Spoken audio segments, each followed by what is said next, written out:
sign the call sign editor is more in the mentality of we want you to be able to brand yourself online. So we do a lot to make players famous for what they do. Like in Call of Duty 4, a lot of the community, they play and maybe they're not the highest kills in a match, so they don't really get any recognition because that's what everybody focuses on. It's like, oh, you're number one in the in-game report, so you must be the best player. But that's not really the case. That's only true in team deathmatch games where kills are the only thing that matters.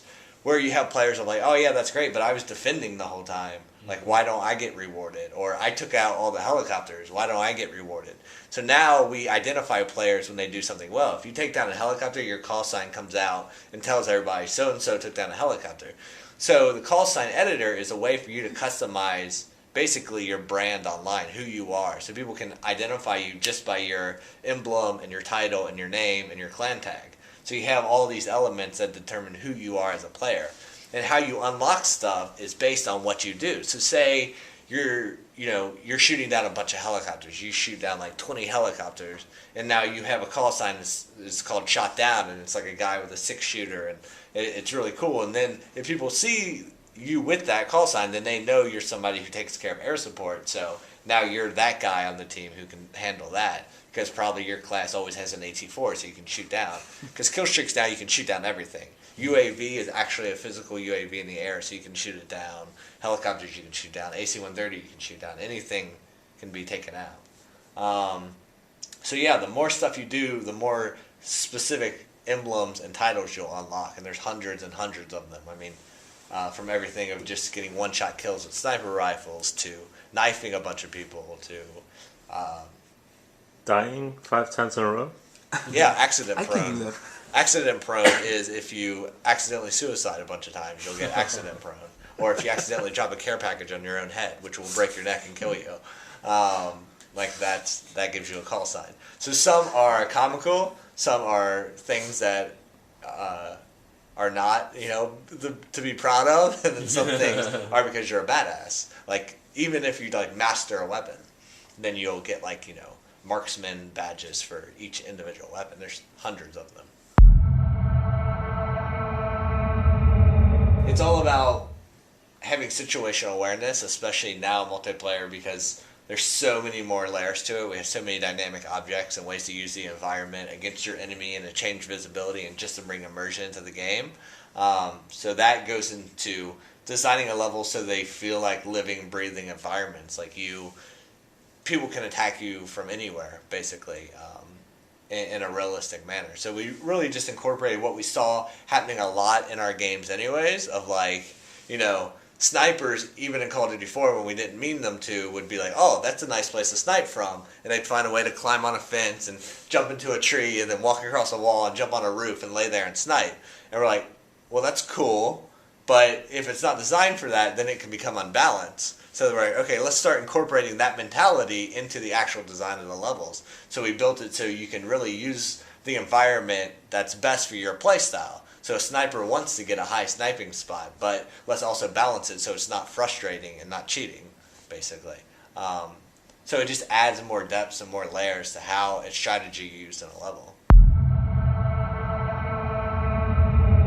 Because early on we did co-op campaign, but it just changed that cinematic feel, that immersion. We very much, the story was very important for us, and a lot of times when you had another player, that stuff was ruined. Like the cliffhanger mission, if you're sitting on the mountainside with just soap, and now somebody else is soap, and he's spinning around and shooting in the air, and it just ruins the moment you're trying to build. I mean, we put a lot of polish into the experience as a whole for that one person. I mean, Hans Zimmer came in and scored it all, and it's very, action movie-esque. And when you have another player, you have to design for that, and the design that was the result was not what we wanted to achieve.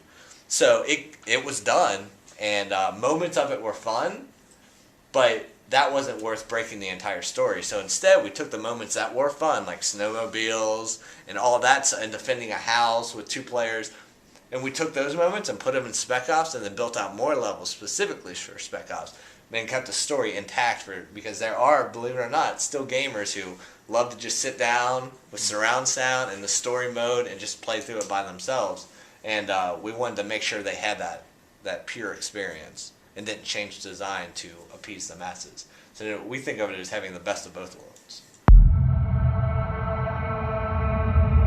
A lot more elements in how you can customize your class now. Like, for example, you have equipment, which, some things that we used as perks in the last game can now be used as equipment. Okay. Or some things that we used as perks last time can now be attachments. Like in the first game, a good example is we had the Bandolier perk, which gave you more ammo. Well, now that's an attachment. It's extended magazines. So you put it, it's an actual physical thing that's out of the perk system. And that allowed us just to expand things even more. So now you have many more attachments. You can swap out equipment now that you couldn't before. So before you had a frag grenade and you could choose between 3 different specials. Now you have your 3 different specials. Or you can switch out your frag grenade and get like a throwing knife, which is really good for like stealth because it's silent and you can pull it back out and keep it. A blast shield, so you have less damage from explosions. Tactical insertion, which allows you to throw down a flare, and wherever that flare lands is where you will respawn for the next life, which is really cool for like capture the flag because you're running up, get behind a corner, throw it down, run out to get a flag. If you die, you can spawn back there. So a bunch of stuff like that. So we really just changed the way things are presented and better fit and balance things. Like some things are better balanced as an attachment, some things are better as a perk. And then now you can upgrade perks, so it's like specializing your class. If you want to focus on speed, you get a perk that makes you run faster. You keep using that, you unlock the pro version of that perk that now lets you run faster but also allows you to aim faster.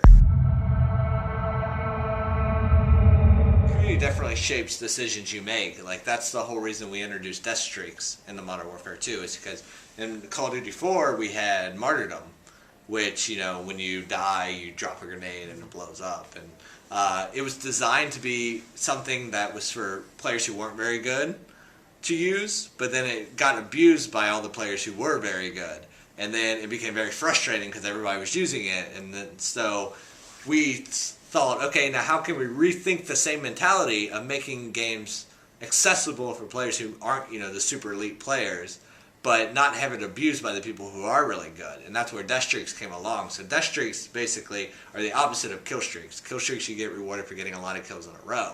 Death streaks say you die 4 times in a row and never get a kill. That's very frustrating. So you get 4 kills in a row, or you die 4 times in a row, don't get a kill, now your death streak's enabled. And the death streak allows you, it's basically a handicap in golf would be, where you get an extra boost for that next life. So you die 4 times in a row, don't get a kill. Now next time you spawn, you have painkiller, which is double the health for 10 seconds. So now you can run out, maybe get a few kills and get back in the game a little bit.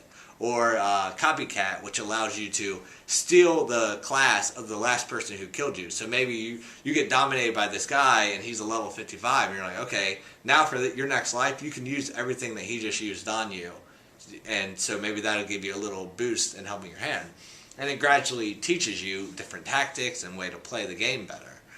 So that's something that came from just watching how people played Call of Duty 4 and realizing we had to change the way we approached it before. It made it much better this time.